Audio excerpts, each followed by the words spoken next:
यहाँ पर xn एक सीक्वेंस दे रखा है और limit xn plus one minus xn, इसकी जो लिमिट दे रखी है वो c दे रखा है। अब आप इन दो टर्म्स को आप ऑब्जर्व कीजिए, यानी कि आगे वाले से पीछे वाली टर्म को माइनस किया है, तो कुछ आपको इस तरह का पैटर्न फॉलो नहीं दिख रहा है जैसे अरिथमेटिक प्रोग्रेशन में होता था, यानी कि नेक्स्ट टर्म से प्रीवियस टर्म को माइनस कर दिया तो ये डी आ गया। यानी कि इसको आप एक तरह से ऐसे समझ लीजिए जैसे कॉमन डिफरेंस है ये, और क्योंकि कॉमन डिफरेंस हमेशा सेम होता है तो वो उसी पर कन्वर्ज करेगी। एक तरह से इसके एप्लीकेशन को समझने की कोशिश कर रहे हैं।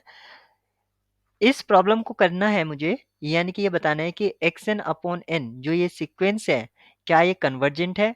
अगर कन्वर्जेंट है तो किस पॉइंट को ये कन्वर्ज करेगी। बेसिकली दो ही क्वेश्चन पूछे गए हैं, क्योंकि कन्वर्जेंट है तो बाउंडेडनेस हम वहां से बता ही सकते हैं। तो इसके लिए मैं एक एक्स एन को मैं इसको मान लेता हूँ एन सी। अब ये जो सीक्वेंस मानी है मैंने, सबसे पहले तो ये चेक करना होगा कि गिवन हाइपोथेसिस को सेटिस्फाई कर रहा है या नहीं। यानी कि limit n tends to infinity x n plus one minus x n, क्या इसकी ये सी आ रही है? तो चेक करते हैं।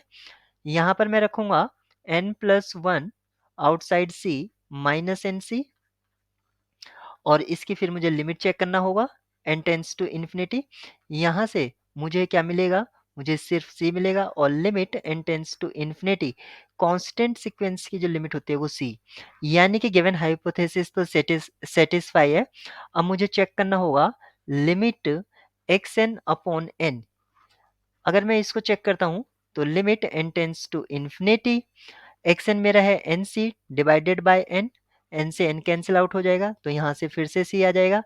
यानी कि अगर आपको कुछ इस तरह से पैटर्न दे रखा था तो ये जो सीक्वेंस है ये भी सी को कन्वर्ज कर रही है। ऑप्शन सी आपका करेक्ट होगा।